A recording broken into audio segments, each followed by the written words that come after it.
plantearan hasta estar un poco más enterado de cómo funciona el grupo del seminario, me incorporan para escribir el acto cuando quieran, no hay problema. ¿Ya está Bueno, listo? después de Ernesto. Siempre listo, como los Boy Scouts. Bueno. Bien. No Bueno. siempre, antes no estabas. Ahora No, sí. bueno, antes no era Boy Scout. ¿Qué quedó de los Boy Scouts? ¿Siguen existiendo? Sí. Sí, claro que Sí. sí. Sí, Existe sí. la versión laica y existe la versión religiosa, son los exploradores, los salesianos tienen una. por ejemplo. Mirá, Siguen, yo cuando siguen era firmes. chico, hace ya unos cuantos años, los Boy Scouts estaban en primera línea. Sí. Después fueron medio desapareciendo, ¿no? Pero bueno, quedan. Bueno, ¿empezamos? Bueno, bueno, me salió un poco larga, traté como hubo interferencias de internet, lo compaginé y había algunas cosas que, bueno, quedaron. Bueno, Raúl comenta, o sea, Marité lee el acta del 16 de mayo. Raúl comenta que es un acta muy completa y coherente de lo trabajado en ese seminario y que podríamos retomar algunos de los puntos. Marisú plantea que es importante el problema de la pasivación en la relación madre-hijo. Uno puede ver desarrollos suficientes y muy buenos y en otros una pasivación que los mantiene unidos a un ideal materno. Eso le parece central en la clínica de hoy. En las patologías graves se ve descarnadamente, pero en muchos análisis se ve sutilmente. Ricardo recuerda un caso de un colega de seminario de hace unos años, donde él expuso un caso de un paciente psicótico que atendía y que adoptaba una posición rara torciendo la cabeza. Una vez él tuvo que ir a verlo a la casa, al paciente, donde éste vivía con su madre, que era escultora, y las esculturas que él veía a su paso tenían esa postura. Es un caso muy ilustrativo de lo que estamos hablando. Raúl explica que es bueno recordar esa viñeta. La idea de la pasivación aparece en este trabajo de Green y en otro trabajo que cree que se encuentra en el libro de Pensamiento Clínico. Es una idea trascendente y hay mucho para discutir. Piensa que la conceptualización de Maruco de identificaciones primarias activas e identificaciones primarias pasivas es un acierto para analizar la pasivación dentro del espectro de posibilidades, de esas sutiles que dice Marisú, como el ejemplo que recordó Ricardo, que ya es una identificación pasiva en el paciente, un ideal de la madre muy presente en esas esculturas. ¿Qué pasó? No, ahí está. Un ideal inmovilizador donde está tomado prácticamente el esquema corporal en una dimensión primaria del paciente. Podemos pensar que la identificación primaria pasiva está presente en todos nosotros y en todo análisis. Son esas paradojas del desarrollo humano que nos caracteriza y en nuestro desarrollo psíquico inevitablemente se presenta con estas marcas. Pero no se puede dejar de obviar en el ejemplo que recordó Ricardo, hay algo, ese plus, donde no solo hay ausencia de terceridad, sino que comienza a interferir alguna ausencia con algún tipo de goce. Continúa puntualizando que en el acta de Marité hay un párrafo donde Norberto, citando también a Maldaski, dice que en la psicosis hay vacío de objeto, que la pulsión no tiene una finalidad, la destrucción en sí, pues el objeto no está plenamente representado. A Raúl le resultaba cuestionable que Grimm planteara en el trabajo que en la psicosis es como una eclosión violenta para destruir la simbiosis. porque la simbiosis implica un cierto grado de objetalidad, implica algo de presencia. Cuando uno ve a un paciente esquizofrénico, no ve esa intencionalidad de ruptura de simbiosis. Uno ve una agresión sin sentido, cuando las pulsiones no han estado unidas. En el ello, la pulsión de vida y la pulsión de muerte es probable que nunca tuvieran un estado fusional en la esquizofrenia. De manera que retrotraer que la pasivación pueda llegar, como lo plantea Green al final, a anular toda posibilidad de goce, ya que no representa un goce, representa un poder absoluto del objeto que lo priva al sujeto de goce. Esta es la última versión que da él, que no es exactamente la que está presente en este trabajo. Dice que hay otro trabajo conocido de Searle, recuerda que se llama algo así como la habilidad de volver loco al otro, que lo trata también Green, un objeto materno que directamente no tolera ninguna posibilidad de goce. Es un objeto pasivizante. Un objeto que no permite ningún tipo de goce y que se pone violento y destructivo frente a la percepción que el otro la esté pasando bien de alguna manera. Es un nivel de destructividad absoluta, de no tolerar un bienestar en la otra persona. La percepción de bienestar lo lleva a desencadenar algún tipo de perturbación muy grande. María Esther pregunta si tiene que ver con el concepto de envidia. Raúl contesta que Searle no lo toma desde ahí. Es una interacción muy particular que impide todo tipo de tolerancia al goce. Tomando el concepto de identificación primaria activa, sigue el camino opuesto. Son con las experiencias de satisfacción que hacen posible que uno se apropie de su bienestar, que pueda representar su bienestar. El objeto del bienestar preserva de la pasivación porque admite a partir de allí el desplazamiento a otros objetos, a la búsqueda que se va organizando como deseo. Entramos en un terreno libidinal que se ha caracterizado más en el terreno de las neurosis. La identificación primaria activa representa que la madre tolera la autonomía, o una madre normal se puede sentir contenta del desarrollo de su hijo apoyando ese destino pulsional. Juan Gennaro agrega que el ejemplo clínico que traía Ricardo, donde la identificación primaria pasiva es una escultura que no tiene vida. El movimiento está inmovilizado. Comenta que René Roussillon da un ejemplo en uno de sus trabajos cuando él habla de las diferentes formas de integración subjetiva. Plantea, imaginemos una persona que va caminando por un parque y de pronto un viento muy fuerte derriba una estatua que cae sobre él. Roussillon dice, hay tres posibilidades.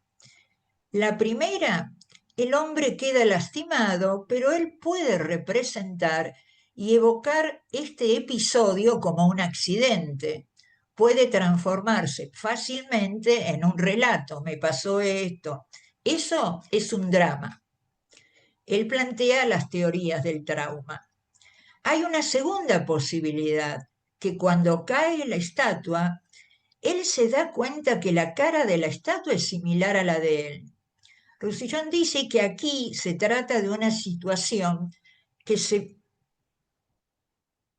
vuelve trágica, que tiene que ver con su destino, posee un enigma, se trata igual a cualquier síntoma, no puede transformarlo en un relato. ¿Podés subir un poquito, Manuel?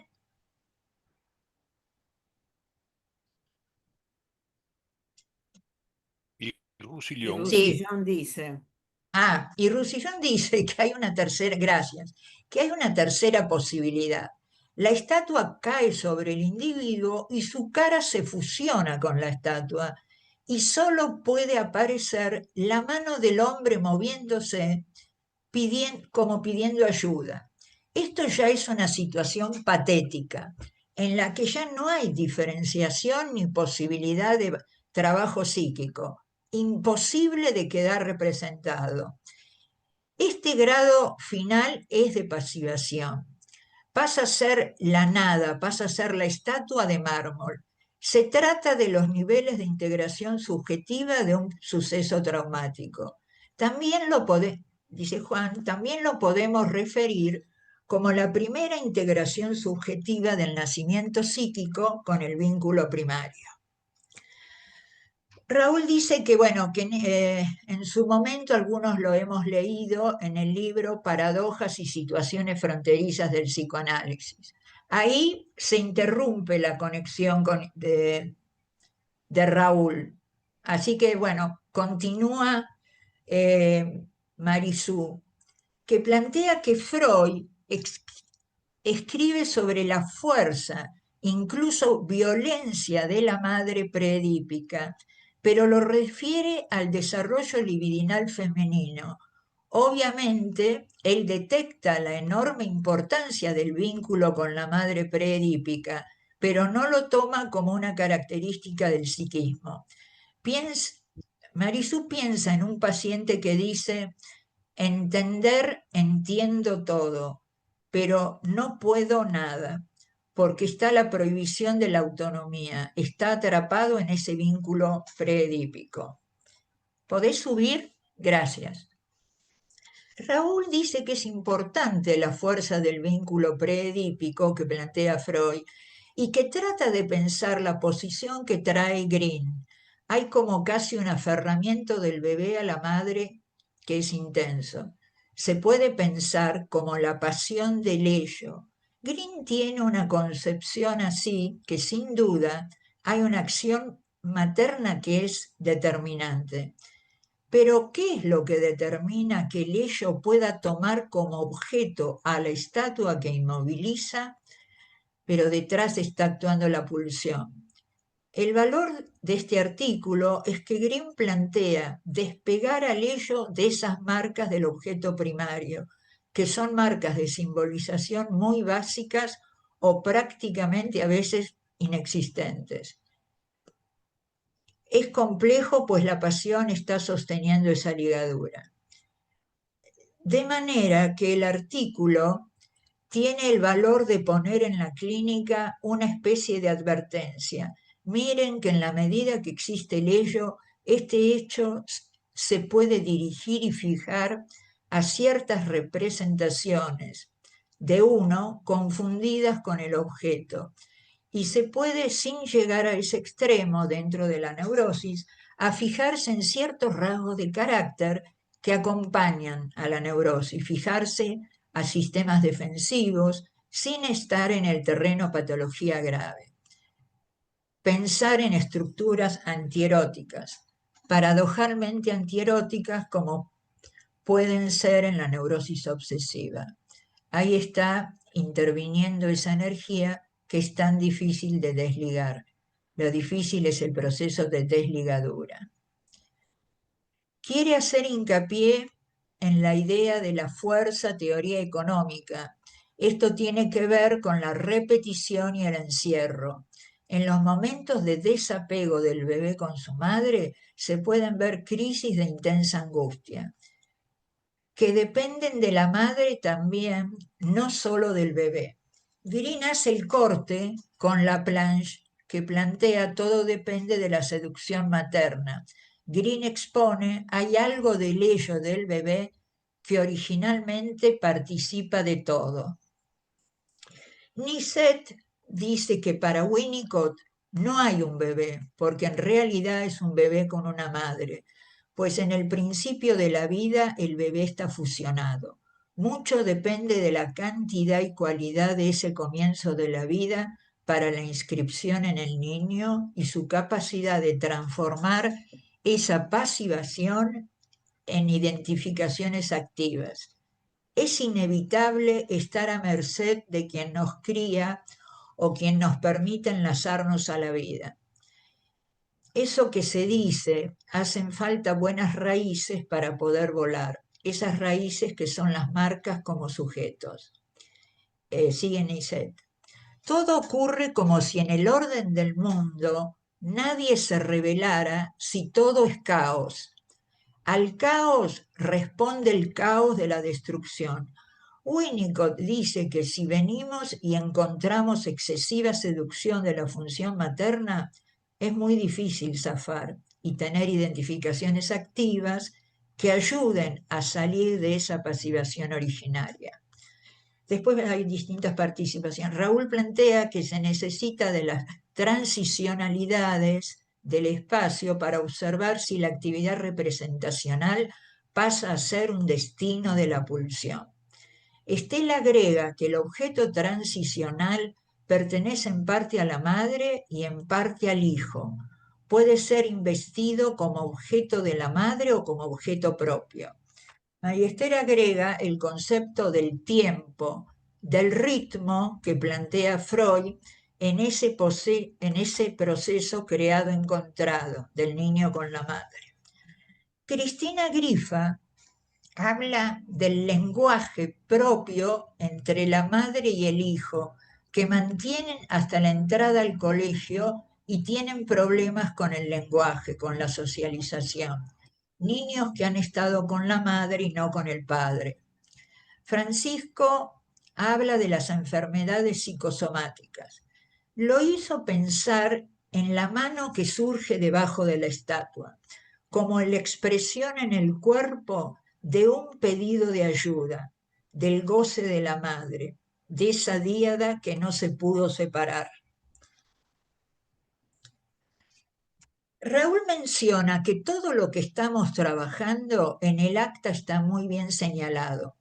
Primero, la importancia que va adquiriendo la capacidad representacional en el propio analista, que implica tomar en cuenta estos síntomas somáticos que pueden ser manifestaciones orgánicas gestuales, formas particulares del habla, forma parte de identificarse, dejarse tomar por estas formas del lenguaje, para a partir de allí generar algún tipo de representación e intervención.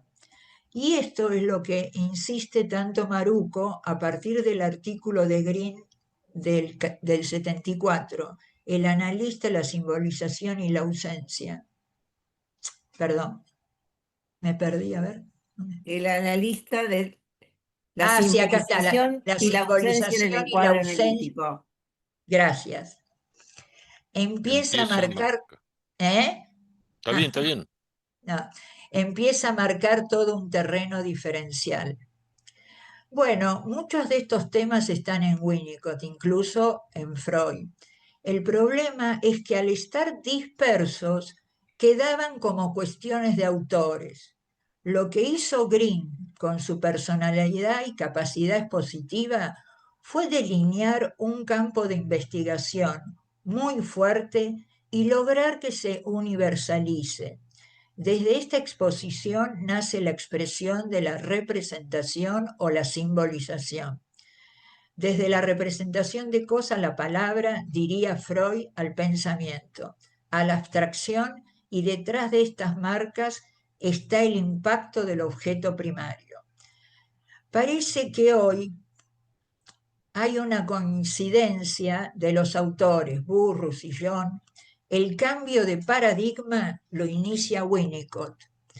Hoy en día abarca un gran número de psicoanalistas embarcados en este reconocimiento, que nuestro trabajo se refiere no a desenterrar algo oculto en el inconsciente reprimido, sino en capturar, debe ser todo lo que estamos trabajando ahora, ¿no? Porque ahí se interrumpió. Y cuando se interrumpe, bueno, Marisú cuenta que hay un autor japonés, Takeo Doi, que conoció de él cuando estuvo en Japón, que lo presentó el presidente de la Asociación Japonesa. Y este hombre lo escribió esto entre los años 80 y 90. plantea que el afecto princeps que nos trae al mundo es el amague, que es esta capacidad de depender de otro, que para él es absolutamente vital. Este afecto, tal como lo describe, es retrabajado por los autores post-freudianos. Cuenta que cuando se lo extrae al chico o al adulto de esa pasividad, aunque sea en la mente, él cae en el vacío, porque no tiene quien lo sostenga.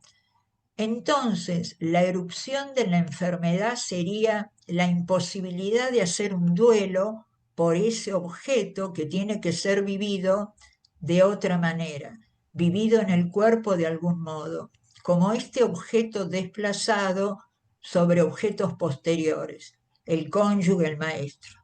Refiere la anécdota que cuando MacArthur obliga a Hirohito no solo a abdicar, sino también decirle a la población que él no era hijo del sol, en la población hubo suicidios masivos, porque el hecho de que no esté el objeto confiable del cual el yo pueda depender, desestructura el psiquismo.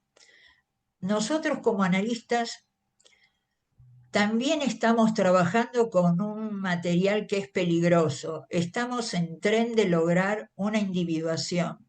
Pero ¿cuánta individuación se puede soportar? ¿Qué individuación es la soportable? Para cada persona lo ideal es que el objeto pueda ser desplazable. A través del tiempo pueda duelar ese vínculo con el objeto primario. Él dice que no entiende a Occidente, que somos todos individualistas. Él habla desde psicología de las masas y análisis del yo. Al mismo tiempo que tenemos una psicología individual, tenemos una psicología grupal. ¿Qué pasa? ¿Es tan fácil destronar ese objeto materno? ¿Qué le voy a dar a cambio? ¿Cómo se duela? Le sacamos esa madre simbiótica. ¿Y qué le damos a cambio? Muy difícil. El abismo que deja el atrapamiento narcisista. Y lo vemos en la clínica, puede ser mortífero. ¿Qué le pasa al paciente que comentaba Ricardo si se rompía la estatua o desaparece la madre? María Esther le parece importante el comentario, pero la idea es poder salir de la unión materna con la posibilidad de unirse a otro y poder separarse de ese otro. Piensa que lo que hablamos se relaciona con la representación cosa y representación palabra. Pues, por ejemplo, en la psicosis no está la representación cosa. Trata a las palabras como cosas. Lo social existe. Esta es la diferencia. Estamos hablando de la simbolización más que hacer consciente lo inconsciente. Y ahí Raúl vuelve a conectarse. Entonces dice, hay un riesgo, como dice Norberto, cuando nos vamos del consultorio y hay un afecto importante que plantea Marisú, y Juan traía algo importante en su comentario. En síntesis, es que cuando entramos en la clínica narcisista nos encontramos con distintas modalidades de defensa, esas defensas narcisistas que tienden a la desvinculación, al aislamiento. Plantea que en la pandemia Recalcati le daba mucha importancia a la pulsión de seguridad.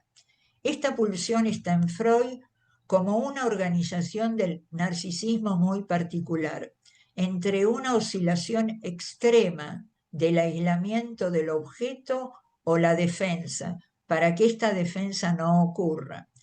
¿Le parece que llevarlo a una problemática social no es que no exista, sino que nos empobrece en términos conceptuales de lo que nosotros sabemos?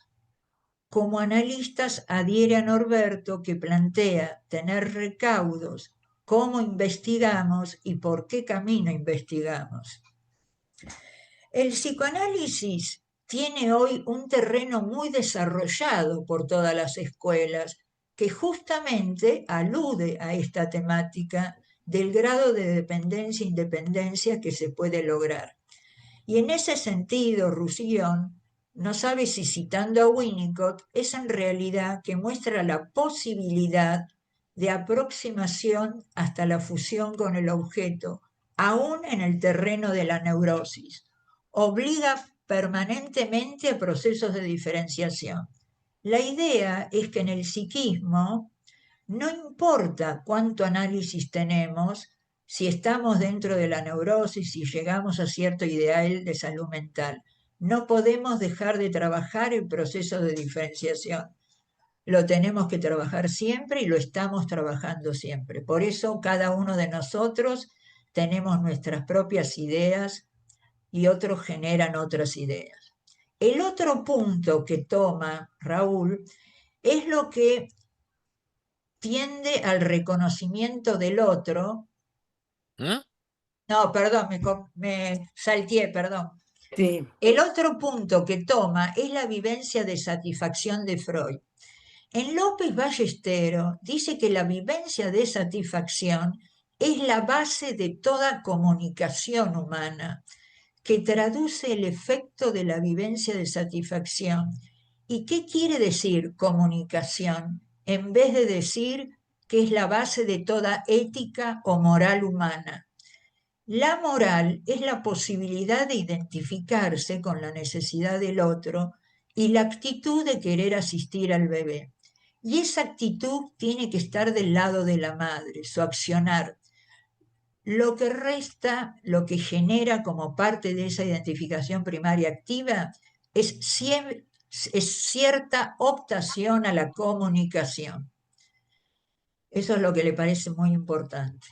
Pero la comunicación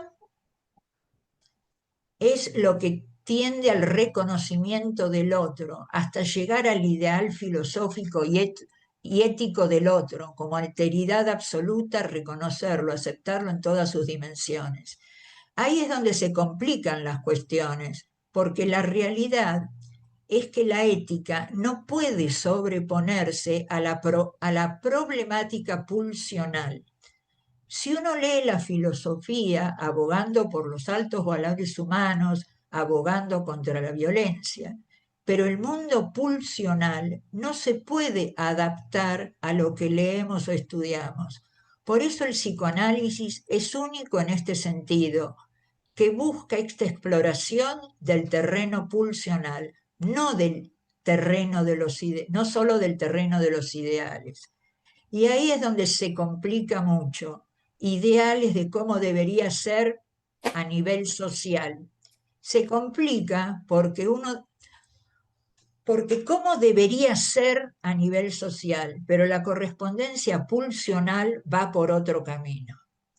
Bueno, Marisol dice que no lo toma a nivel social, sino cómo son las consecuencias de ese vínculo. La emergencia de la enfermedad somática se ve con mucha frecuencia luego de un duelo, o de un duelo que no se puede realizar. Ese duelo que no se puede realizar tiene algo que ver con esta ligazón primaria. Ahí estamos en un lugar donde se ve la pérdida de objetos que son imprescindibles para la vida, como una manera de tener un acompañante interno. Raúl plantea que el soporte que brinda el analista para elaborar el duelo en personas que están detenidas en ese proceso es clave para que se activen todas las representaciones y la pulsión necesaria para que pueda separarse del objeto.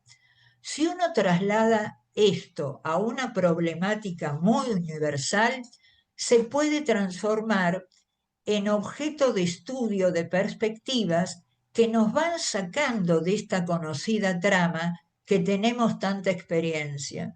Pacientes que hemos acompañado desde la función materna o paterna, haciendo aportes nuestros para que puedan lograr hacerlos psíquicos para que no se vuelvan somáticos. ¿Cómo ayudamos a ese sujeto para que pueda duelar, representar? Es un tema apasionante porque cuestiona mucho la posición kleiniana, pues hablaba de duelar, pero para eso hay que tener un soporte interno, externo, a veces más interno y o externo. Y ahí decía Eddie Jacobson, cuanto más soporte externo se necesita, estamos más cerca de la psicosis.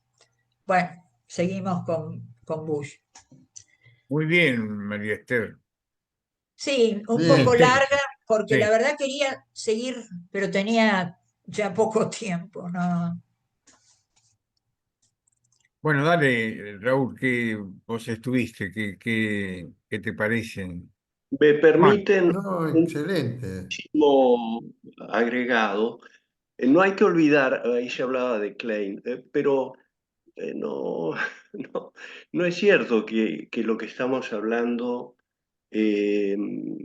desdice lo que de alguna manera Klein planteaba, porque no hay que olvidar que la separación del objeto no es un tema que Klein desarrolló, pero no importa. La separación del objeto, que es lo que nosotros estamos, del objeto primario, claro, estamos tratando, ese trabajo de duelo implica el desdoblamiento del objeto. Recuerdan que Green en uno de sus primeros trabajos, Psicoanálisis y lenguaje, un libro que después se quemó en la editorial y es muy difícil encontrarlo. Hicieron como retazos, ¿no? de ese libro. Pero Green planteaba, el objeto es siempre doble. En esta separación se produce un desdoblamiento del objeto, es decir, está el objeto real del cual el riesgo es quedar atrapado, esos atrapamientos narcisísticos de los que hablaba Dugan, ese objeto se bifurca para transformarse en objeto interno. Ese es el trabajo del duelo. Es decir, que cuando hay separación, Marisú planteaba, bueno, pero ¿y si le quitamos el primario, con qué se queda? ¿Le queda un agujero? No. Si la separación se ha producido correctamente, a través de ese proceso de separación, se instala el objeto interno, que reemplaza al objeto real. No totalmente, pero lo reemplaza. Es el juego que Freud plantea en el más allá del principio del placer, del juego del carretel, es la instalación del objeto interno. Si la madre no está, pero yo sé que va a volver. ¿Y cómo sé que va a volver? Porque el objeto interno está ahí. No queda un agujero. Juan, ¿qué Queda... diferencia habría entre objeto interno y representación para vos? No, me refería a esta cuestión de qué hacemos si le quitamos, Sí, sí, sí, ¿cierto? sí, te entendí perfectamente, me pareció Le quitamos importante. el Te decía, soporte, en todo se el cae la texto, persona. No, no se cae, porque si el proceso de separación es correctamente, lo mismo podemos decir de la transferencia, es decir, que cuando el paciente, había alguien que decía con una imagen muy bonita, decía, bueno, cuando se produce el fin de análisis, el analista se aleja en puntas de pie, decía, ¿no? Se va alejando en puntas de pie. Es decir, que, sin embargo, el analista, todos lo sabemos porque hemos pasado por allí, queda dentro. no, yo te Uno tiene... preguntaba porque me pareció que lo que vos estabas aportando era una visión donde la teoría de los objetos en Melanie Klein podía estar aludiendo a la teoría de la representación de Green, ¿no? Para Green hay una teoría de la representación generalizada que puede Sin duda, coincidir con la teoría de los objetos internos, ¿no? sí, Que sí, sí. desarrolla Melanie Klein. Ahora, el punto que desarrolla Juan es un punto, me parece, central, porque es ahí donde yo veo que se dividen aguas. Por ejemplo, la idea de Marisú, que plantea un punto importante. Podemos avanzar más allá de ese soporte fusional. Podemos avanzar más allá, no porque detrás de eso está la psicosis. Me parece que eso nos asustaron durante muchos años con la idea de no avanzar más. Y ahí aparece la postura de Lacan, en donde pone un límite del análisis en la posibilidad del goce. El goce es el triunfo de la no representación, es el triunfo de no el objeto interno, de no el mundo objetal, es el triunfo de lo real, diría Lacan. Pero en todo caso pone un límite a las posibilidades de representación.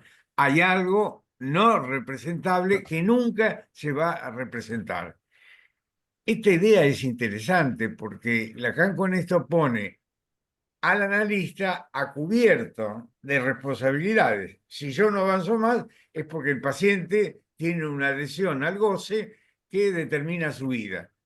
Lo que Juan dice, lo que yo digo, lo que dice todo el texto que trabajaron con Raúl, es que hay en todo analista una posibilidad, Roussillon lo dice metafóricamente muy bien, se queda sin representación, pero está a la mano, compulsión repetitiva mediante, que pide ayuda de alguien que le dé representación, que lo desfusione de esa cara pegada.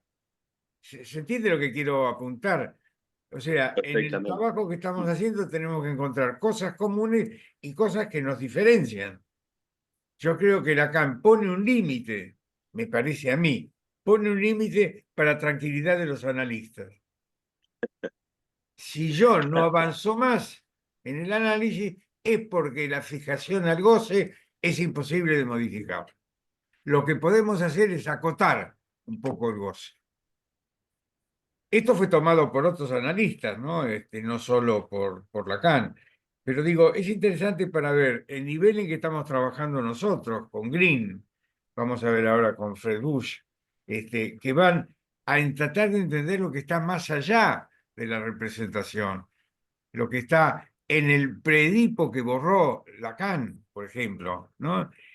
Para tratar de entender vía contratransferencia, que es el otro aporte que trae Green, tomado de Racker y de Hyman, para poder entender eso que quedó como irrepresentable. O sea, si hubo una madre muerta, diría Green, provocó algo no representable, o la representación de la muerte, digamos, ¿no? Si hay algo nuevo, es la experiencia analítica, donde el analista no está muerto. Ahora, fíjense el primer periodo lacaniano. Esta no es una crítica a Lacan en serio, porque es un autor que a mí me gusta.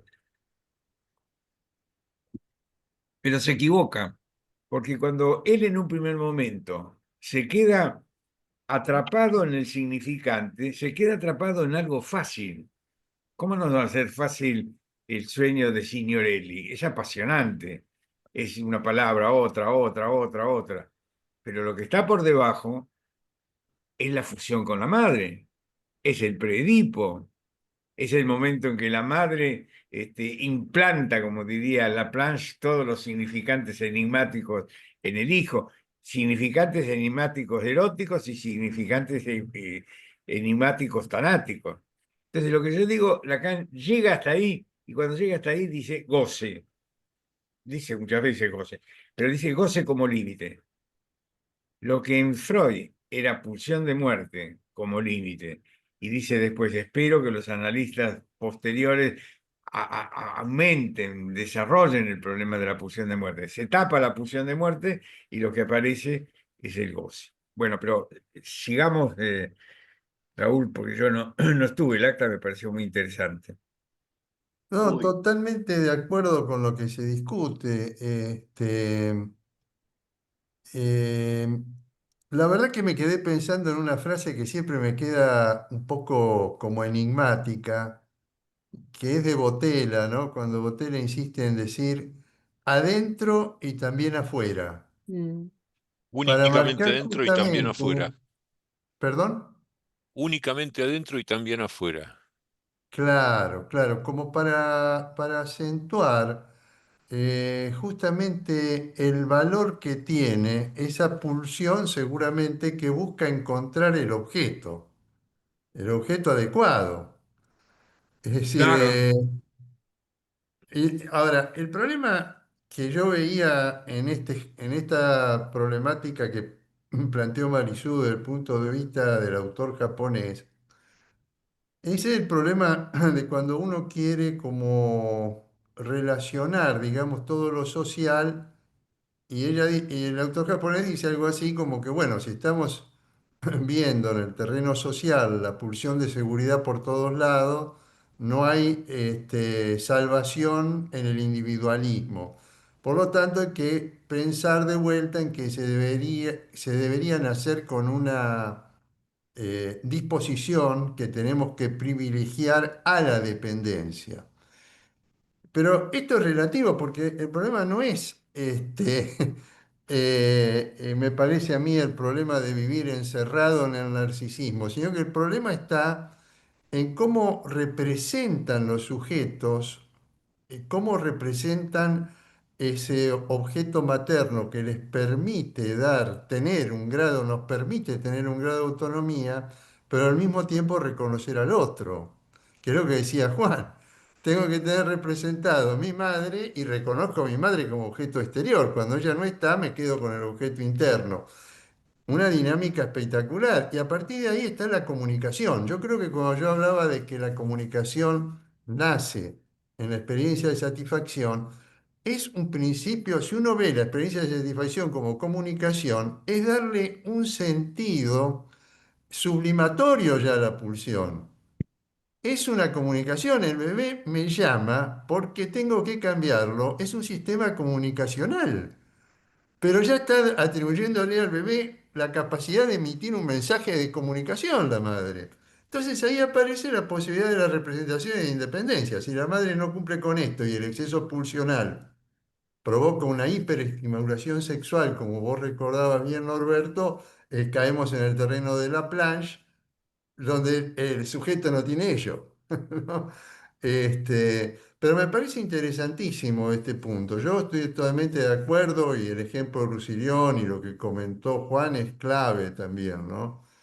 Estoy totalmente de acuerdo que este es, es uno de los grandes núcleos de la problemática, no solamente teórica, sino de la clínica, central para la Sí. clínica actual.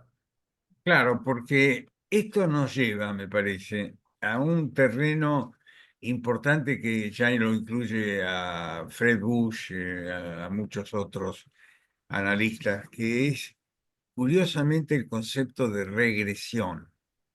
O sea, ¿cómo aparece la simbiosis materna? Eh, Aparece en la medida en que hay en el setting analítico. Setting, lo digo en inglés porque, porque Blecher, de quien Fred Bush toma el concepto de encuadre, Blecher diferenciaba proceso de encuadre en sí. El encuadre, el setting, lo material del encuadre, es para dar una especie de continente para que se produzca este fenómeno regresivo. ¿Regresivo en qué sentido? Que ilumine lo predípico, que ilumine todo lo que estábamos discutiendo con respecto a Green, que es la pasivación. La pasivación no corresponde al Edipo, corresponde al predipo. Lo que no quiere decir que sea padre y madre sola, padre y bebé solo, madre y bebé solo. También está el padre, pero está en una función distinta de lo que está la madre con el hijo. Déjenme leerles el final del trabajo de Green que estuvimos leyendo para aclarar esto. Un segundo.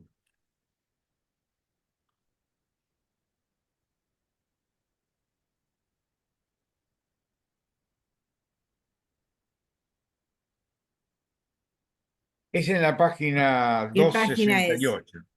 ¿Eh? ¿Cuál? ¿Qué página es? 268. Perfecto. Gracias. Empieza así, es el primer párrafo, el segundo párrafo. Bueno, un poquito antes, leo. Tanto pudor ante este duelo explica retroactivamente por qué lo impresionó hasta tal punto la discreción de Leonardo en parecidas circunstancias consultando sus escritos.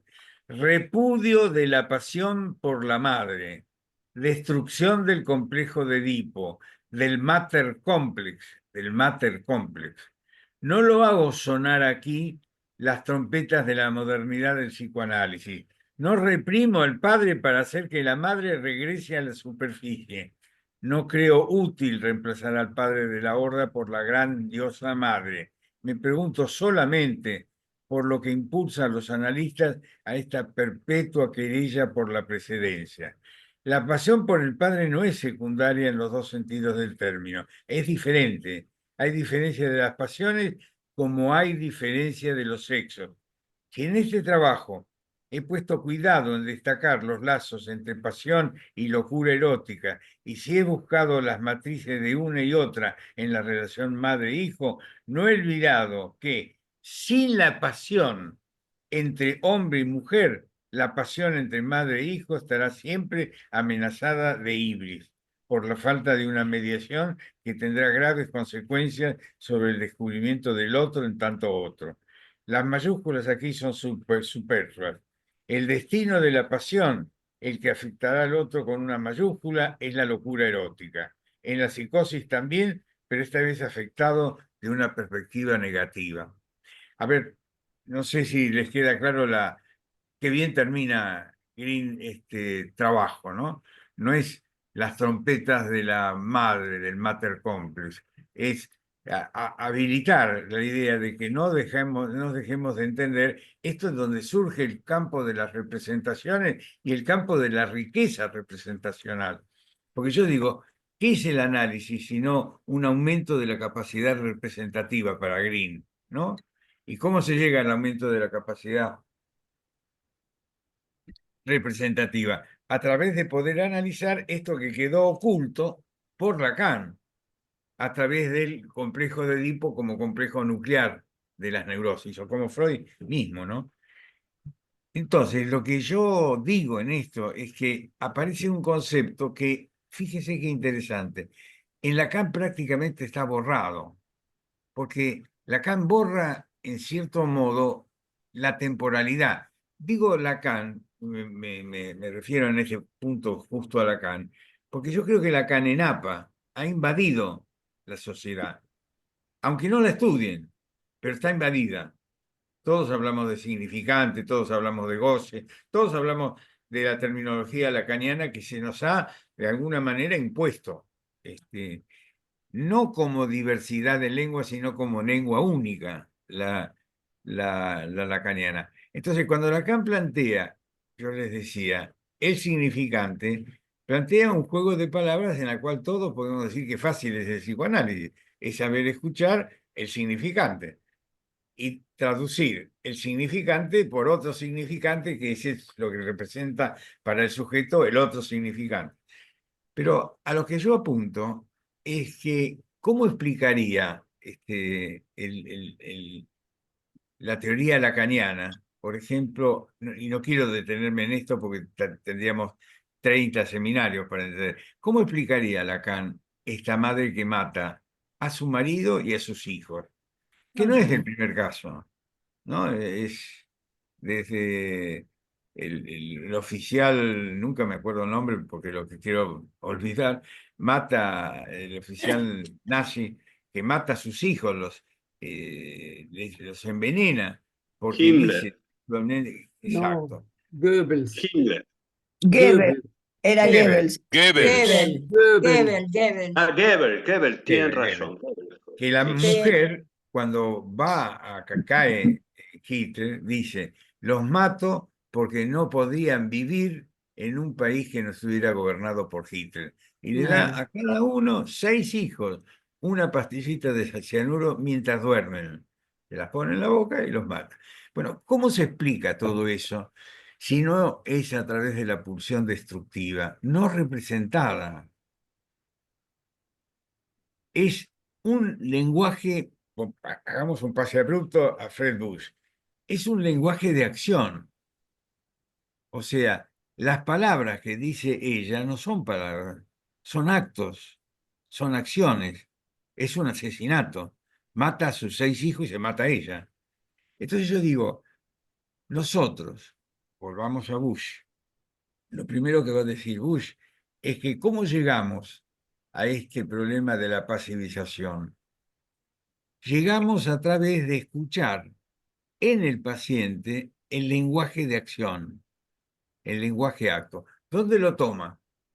Lo toma en recuerdo, repetición y elaboración. Cuando Freud dice, el individuo no recuerda y en lugar de recordar, repite. Por ejemplo, no recuerda haber peleado con el padre, criticado al padre, sino que lo que hace es repetir esta misma situación con el analista. Entonces, el lenguaje con el analista no es significante de otro significante, es la producción en el lenguaje de lo que está por debajo empujando, es la mano de Roussillon. Ahora, es interesante esto porque implicaría entender que Fred Bush, con el lenguaje de acción que después se transformó en el enactment, sí, seguramente, lo que trata él de decir es en el análisis, si tenemos un encuadre que permite esta regresión al lenguaje de acción, que es lo más próximo al inconsciente, a la profundidad del inconsciente, tenemos ahí la posibilidad de entender ese lenguaje primario. A ver si lo puedo decir de otra manera. Para Lacan, uno cae en el lenguaje lo atraviesa, uno es el lenguaje del otro, ¿no? Para Bush y para Green, el lenguaje es importante, pero para a través del lenguaje producir ataques pulsionales. Es interesante. No es la pulsión, no es el otro que me determina, sino que el otro y la pulsión me determinan. La mezcla de los dos. Entonces, el final de análisis no es el goce. El goce es cuando la pulsión derrama su satisfacción negativa, digamos, sin poder parar. Sí, Ricardo. Decime, decir lenguaje de acción no es paradójico, ya que si hay acción, no hay, se supone, lenguaje, por lo menos representación. ¿O implica decir que la acción pasa a ser una representación no verbal? Claro, lo que dice Bush y lo que decimos mucha gente, lo que decía Klein en algún modo, es que las palabras a veces no son palabras, son cosas, son La concretas. psicosis. Una palabra mata, ¿no? Una palabra mata. Lo cual no quiere decir que no sea lenguaje. Es un lenguaje de acción. Es una repetición. Lo que yo digo es, supongamos, ¿qué repitió esta mujer que mata a su marido y a sus hijos? Digo, hay algo que va más allá de la neurosis, de lo consciente. Y sin embargo, debe haber habido palabras. Hay palabras, pero hay palabras que son cosas concretas. Esto lo decía entre nosotros una analista mujer muy importante que decía que el destino de las palabras y las cosas, el asociar del interpretar y las palabras. O sea, hay en esto algo que uno lo ve mucho en películas, ¿no? La acción de la palabra como acción destructora, no solo del acto. Entonces, él le pone a eso un lenguaje de acción, porque no tiene valor interpretar el significante, tiene valor qué me hace las palabras del otro a mí como sujeto. Y entonces, esto nos lleva con Bush a un problema muy interesante que han tratado otros autores, que es la posibilidad de entender que el análisis se da entre dos y que lo que uno dice hace efecto en el otro y lo que uno dice como analista hace efecto en el otro. Hace efecto por la representación y hace efecto por el lenguaje de acción. Por eso les digo que esto está muy ligado a los desarrollos posteriores, especialmente de Sander, en relación al enactment, o anteriores, en relación al enactment. Sí. Una pregunta, Silvana. Norberto. Está bien. Perdón. Silvana. Bueno, pediste. ¿Quién pidió? María Esther. No, yo te quería preguntar, ¿cómo esto de, digamos, el lenguaje de acción, en la acción está el lenguaje, es decir, y el afecto?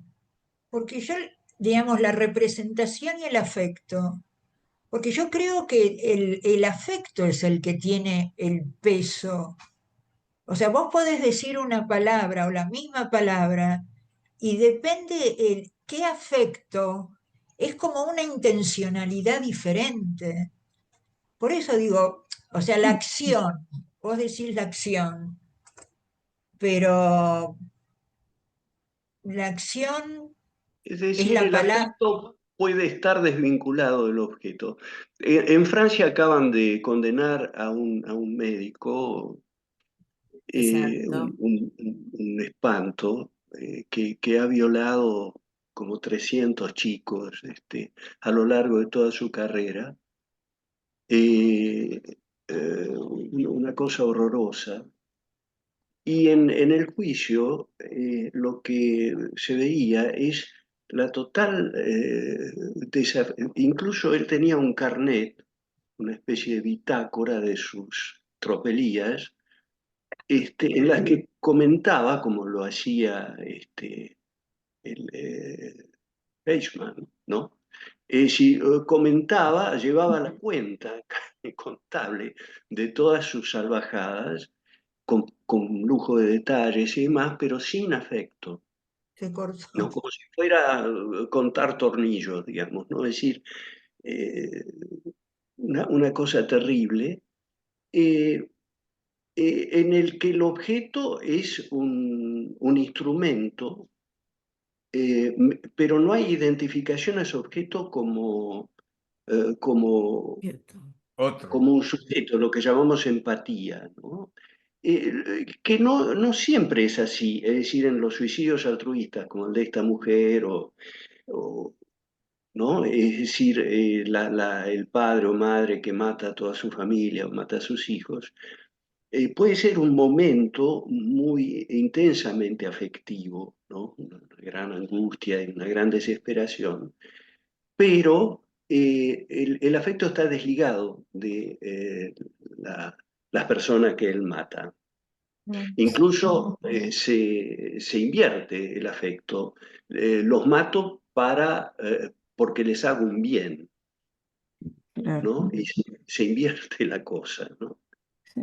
Sí, Juan, pero En de cualquier manera relación el a... afecto es importante porque Mm, en el lenguaje de acción hay un afecto que no es la angustia, esto es lo interesante. Es un afecto donde está la pulsión de muerte desligada, no fusionada, que provoca Claro, un acto sí, destructivo en el otro. Y O sea, mm, lanzada, sí. fíjense, una cosa que decía Green, muy importante, es que la pulsión de muerte es una conjuración del objeto.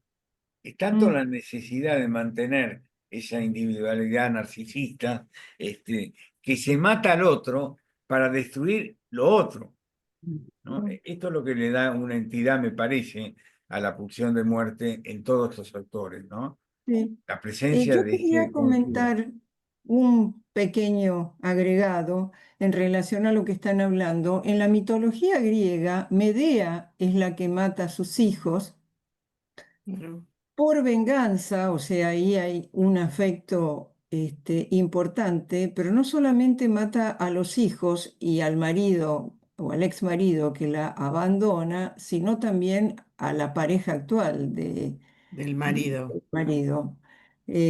O sea, eh, Al marido no lo mata, lo deja con vida para que sufra Aquí está. todas estas exacto, pérdidas. Sí. bueno, exacto.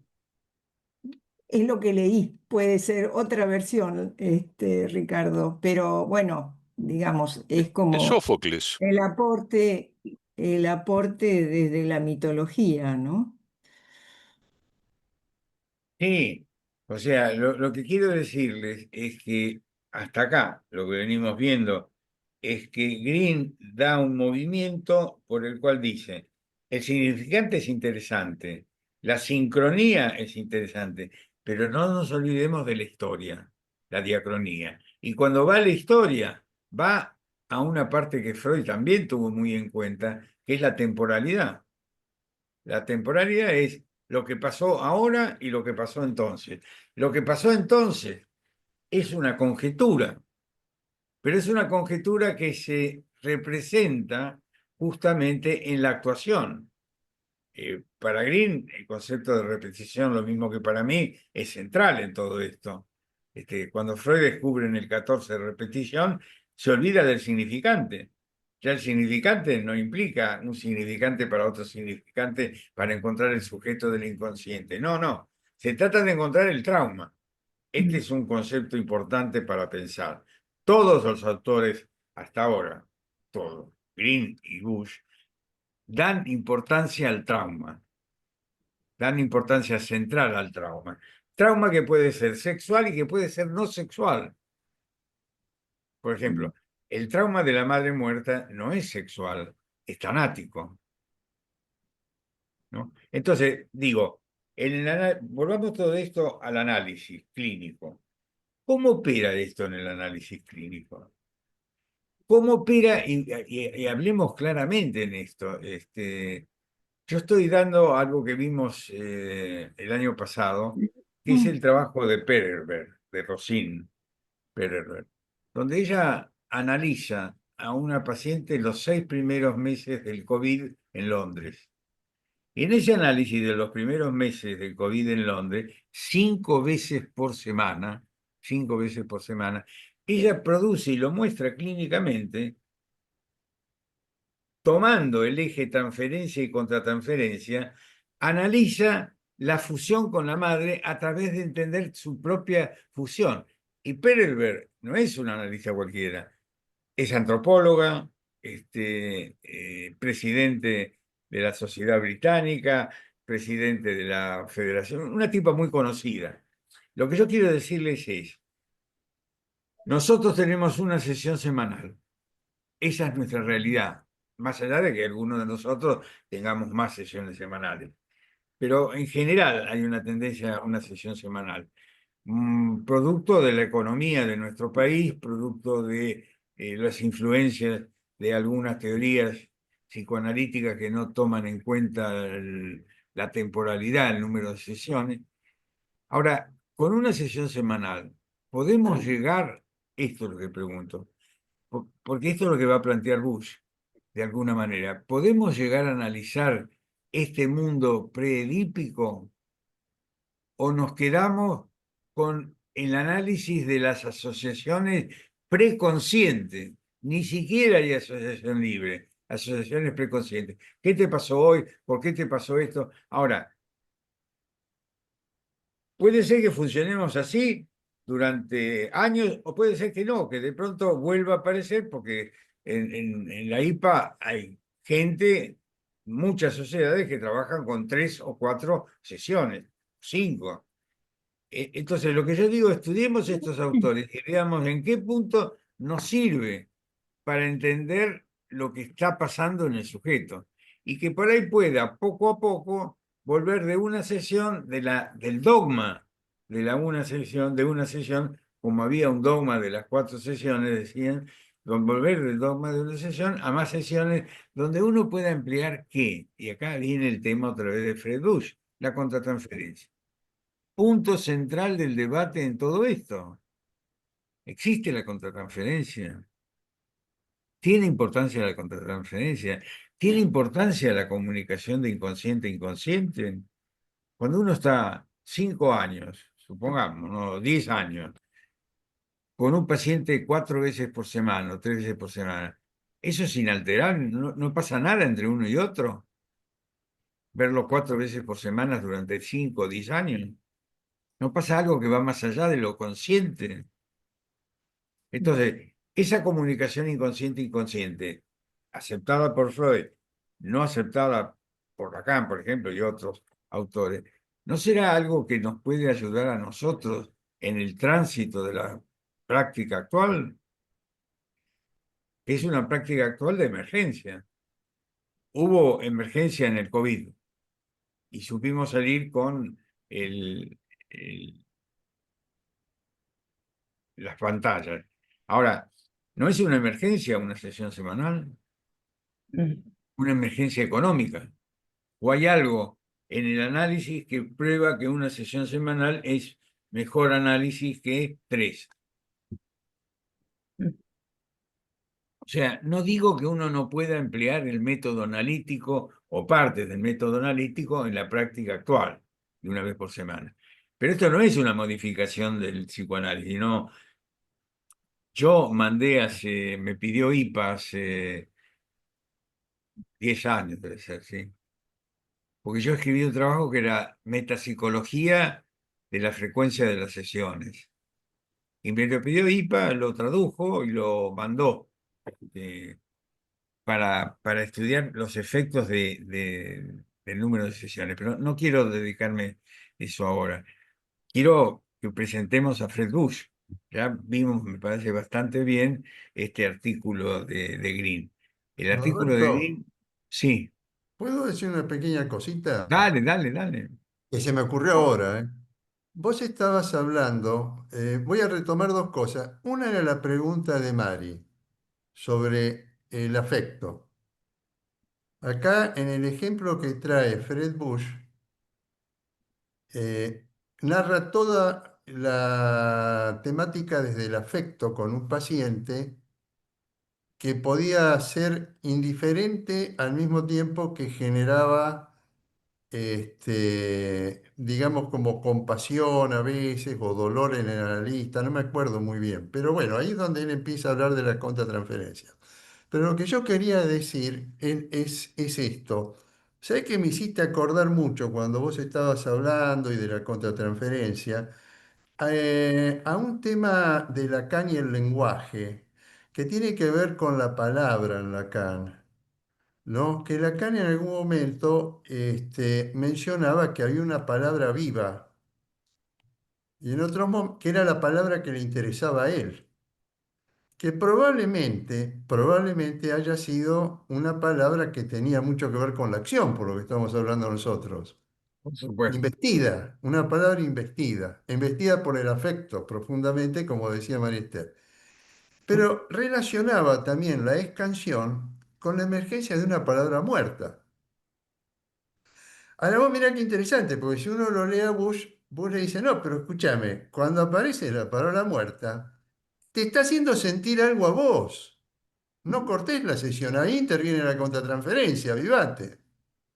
Me parece que esa era la articulación que muestra, ¿no es cierto? El afecto puede estar presente por transmitir la madre muerta, aunque estemos hablando de lo que pasó narrativamente de cualquier tema, pero puede estar desinvestido. Pero no es razón para canción, es razón para leer nuestro sentimiento, para Obvio. encontrar Muy nuestra bien, contratransferencia y Raúl. construir. Bien, Excelente aporte. Creo que diste justo en el punto que yo no había podido transmitir. Porque sería meternos en Lacan, pero bueno, yo sigo pensando que Lacan ha inundado APA, ¿no? De una manera que la gente no dice que es lacaniana, pero está actuando a veces como analista lacaniano. Pero esto es claro, para Lacan hay una palabra viva y una palabra muerta. Cuando aparece la palabra muerta, la excansión es para que el paciente no se quede con esa palabra muerta, que perfectamente podría ser el lenguaje de acción. Freud dice, recuerdo, repetición y elaboración, aquello que no se puede recordar, he encontrado la manera de que vuelva al presente a través de la compulsión a repetir. Ah, Compulsión a repetir en el análisis y en la acción. Se repite en la acción. Entonces dice Freud, ahí tengo un modo, y ahí está el concepto de neurosis de transferencia, ahí tengo el modo de poder hacerme de la historia, de la prehistoria que no tiene historia. No sé si me entienden. Hacerme cargo de poder construir una historia ahí donde no hubo historia consciente, no hubo historia material. Por eso que si ustedes piensan, Fred Bush, aunque no lo diga, está siempre, y lo mismo Green, están muy conectados con el último Freud de construcciones en psicoanálisis.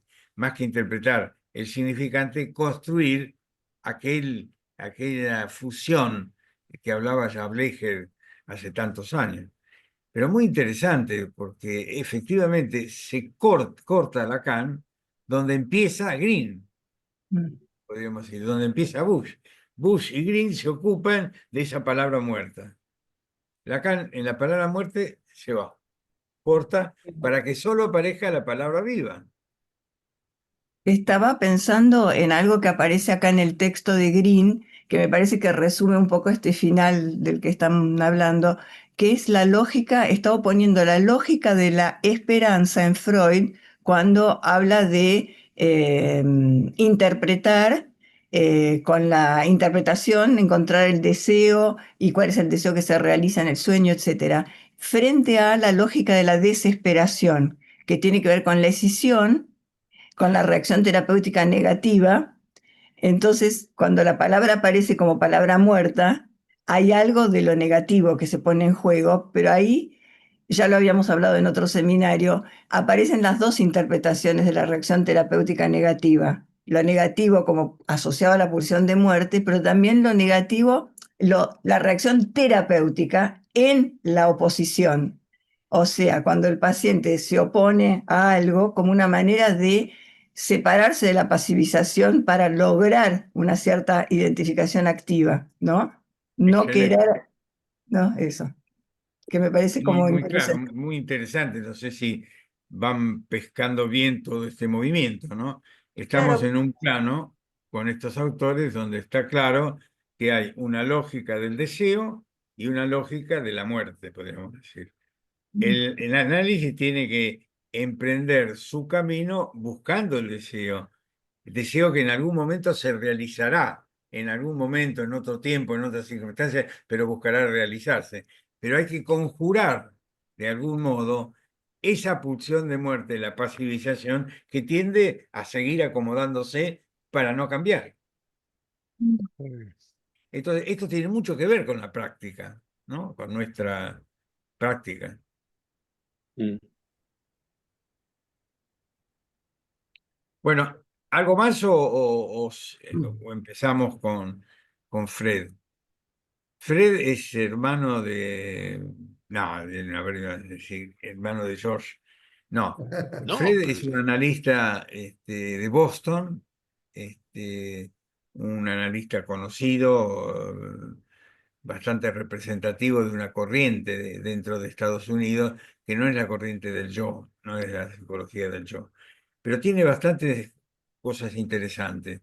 Tiene como apoyos, obviamente, a Freud, a Klein, este, a Green, a Kember no lo cita, pero muestra algo importante que ya comenzamos a decirlo, que es que el análisis no habla del número de sesiones, pero supongo que trabaja con un número de sesiones de cierta frecuencia, ¿no?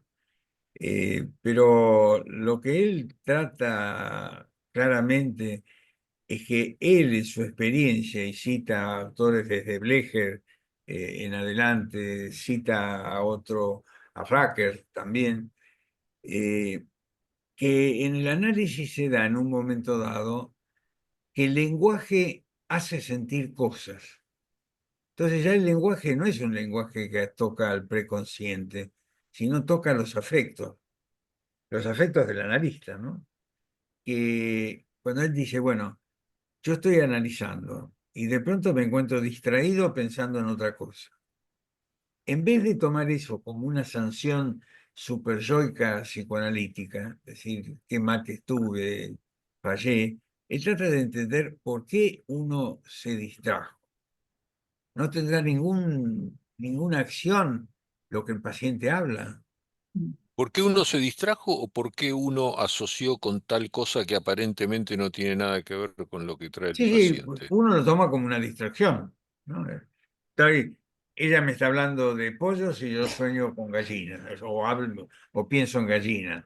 Eso está más o menos relacionado. Pero yo puedo estar con un paciente que está asociando y yo pensar en el gobierno de Milei. ¿Cómo estás? Hola, cariño. Y la política María Elena que siempre... ¿Qué pasa? No. Bueno, interferencia. digo, ustedes Una entienden bien lo que yo distracción, digo, ¿eh? una distracción fue. Una distracción. Uno se distrae. ¿Qué hace con esa distracción? ¿Se corrige y dice, bueno, ahora me concentro para entender bien lo que dice el paciente? ¿O toma esa distracción para entender qué relación tiene con uno, qué relación tiene con uno, y qué relación tiene con lo que las palabras hacen. Porque es obvio que las palabras son solo comunicación verbal. Se transmiten cosas con las palabras. Hay un lenguaje de acción. Es el famoso, dice Bush, el famoso acting out, que tanta mala palabra ha tenido en el análisis, en corrientes analíticas. Pero es un acting out donde se despliega un acto que tiene que ver con la historia de ese acto. Entonces, meterse en eso desde el lado del analista es tratar de encontrar una figurabilidad, y acá intervienen los Botella en un papel importante, porque los Botella lo que piensan no es tanto en la representación, sino en la figurabilidad del acto. Pero se dan cuenta que estamos entrando en un mundo psicoanalítico ajeno totalmente al sistema lacaniano. De lo que queda del sistema lacaniano importante ahí es la noción de goce mortífero, digamos, ¿no? No de goce del placer.